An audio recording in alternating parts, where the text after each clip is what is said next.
శ్రీ రామకృష్ణ ప్రభ ఛానల్ను చూడండి, మాసపత్రికను చదవండి. ఠాకూర్, సర్వసంగ పరిత్యాగం చేయకుండా భగవంతుని పొందలేమంటారా? సంసారంలో ఉండటం వల్ల దోషం ఏమీ లేదు, కానీ మనస్సును భగవంతుడి వైపు మళ్లించాలి సుమా. అలా కాకుంటే మీరు ఏమీ సాధించలేరు. ఒక చేత్తో మీరు విద్యుక్త ధర్మాన్ని నిర్వర్తించండి, మరొక చేత భగవంతుణ్ణి పట్టుకోండి. మీ విద్యుక్త ధర్మ నిర్వహణానంతరం రెండు చేతులతో భగవంతుణ్ణి పట్టుకోండి.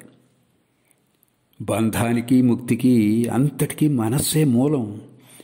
మనస్సును నువ్వు ఏ రంగులో ముంచితే ఆ రంగే అంటుకుంటుంది.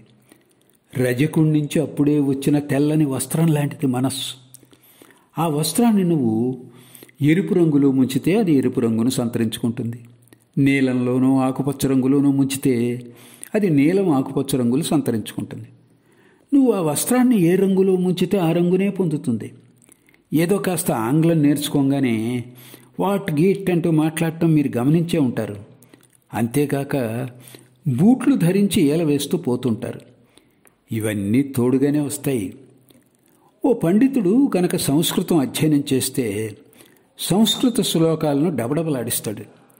నువ్వు కనుక దుస్సాంగత్యంలో ఉంటే నీ సహచరులాగానే మాట్లాడతావు, ఆలోచిస్తావు.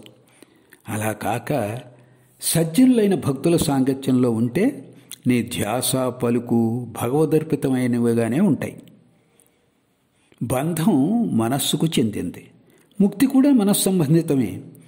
నేను ముక్తుణ్ణి, సంసారంలో ఉన్నా అరణ్యంలో ఉన్నా నేను ఎలా బంధితుణ్ణవుతాను? నేను భగవంతుని బిడ్డను, నన్నెవరు బంధించగలరు అని ఒక వ్యక్తి సదా చింతన చేస్తే అతడు తప్పక ముక్తుడవుతాడు. భగవన్నామస్మరణతో శరీరం మనస్సు సమస్తం పవిత్రమవుతాయి. పాపం నరకం ఇత్యాదుల గురించే మాట్లాడుకోవటం ఎందుకు? ఓ భగవంతుడా, నిస్సంశయంగా నేను దుర్మార్గాలు చేశాను, మళ్ళీ అలా ప్రవర్తించను అని ఒక్కసారి చెప్పు. భగవన్నామం పట్ల విశ్వాసం కలిగి ఉండు.